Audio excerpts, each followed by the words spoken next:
Sometimes you want to hold up your own journals and just read out loud. Things you've probably shared with yourself without a date and time on them, and just want to dig them up, read them again, and figure out who was doing the writing when it all happened.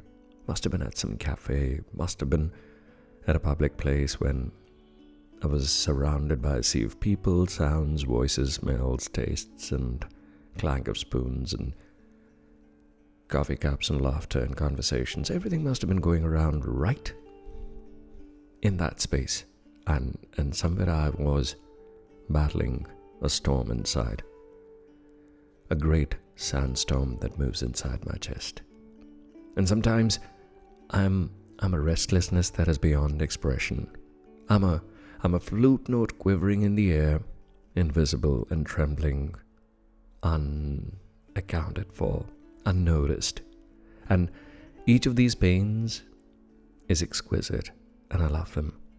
Yeah, because I'm watching these waves of shooting aches rise and fall inside of me, desires taking shape and then dissolving into my vast blue sea being. Or sometimes it opens up a sky and every desire is a cloud, shape-shifting cloud, taking shape and dissolving instantaneously. And just to sit and watch is sometimes interesting.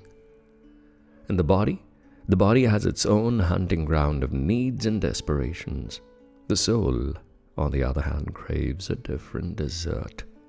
Bang in the middle, I'm watching the split, the rift, the ever-widening rift that's clawing at someone who claims God status right inside of me. The elitist idiot inside me sometimes is a coward craving the same worldly passions that it condemns and criticizes. It criticizes the others for indulging in them and doing the same. But then, why not accept myself as the complete package with all these self-contradicting notes that I write to myself? Trying to grab God. Grab God is like picking a pinch of water and all you get is mere wetness on your fingertips. A suggestive hint of godliness. So I stop grabbing and I want to just drench in the downpour of blessings deep inside my heart, where it's always a blissful monsoon constantly. Yeah, sometimes I think about this constant forest of bodies that surrounds me, and in this forest, solitude is God's warm embrace.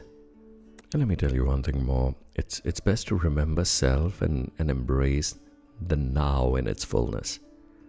What calm descends with each half-his phrase, music, poetry, words. Fill each moment with it. Find that rhythm, I keep telling myself. Find that rhythm and song in all else that is in view.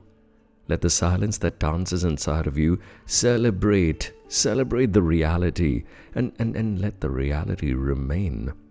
Awareness is the key. Stay aware of all this at all time. But is that possible? Every time the mind leaps to judge someone, I mean, it's hard to back off, right? But just move back to godliness. Just feel it and then stay there. Hold that moment. It's all divine teaching, lessons happening constantly. And to remember is to heal. To remember is to heal. It is to meditate. It is to nudge a little closer to your own God sense. This whole physics of spinning spheres is a song, and God is always rhyming. Yeah, God is constantly rhyming. Keep at it yourself. That is the only healing possible. And I keep reminding myself, hey, do revisit your poems. Gently and unassumingly, many of them have gathered and you can start to celebrate them. Light has begun to dance, reap a rich harvest of photons, throw fresh seed into your fertile heart. Harvest is your friend across time.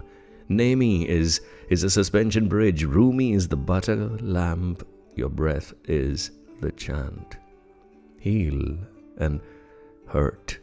Heal and hurt are two sides of the same word.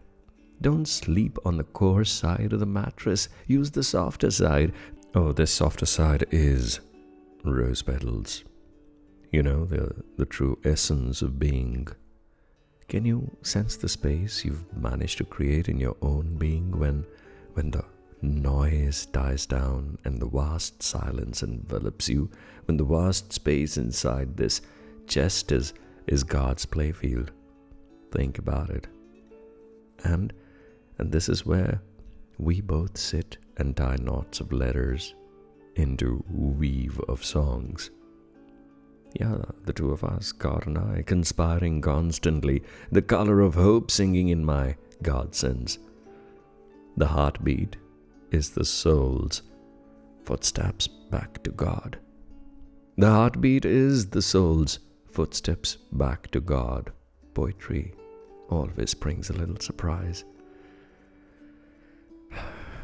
I keep doing this, just scribbling stuff in my journal, and I thought I'd just pick up one of these notes, put in this unnumbered, undated, unlogged entry and just share it with you.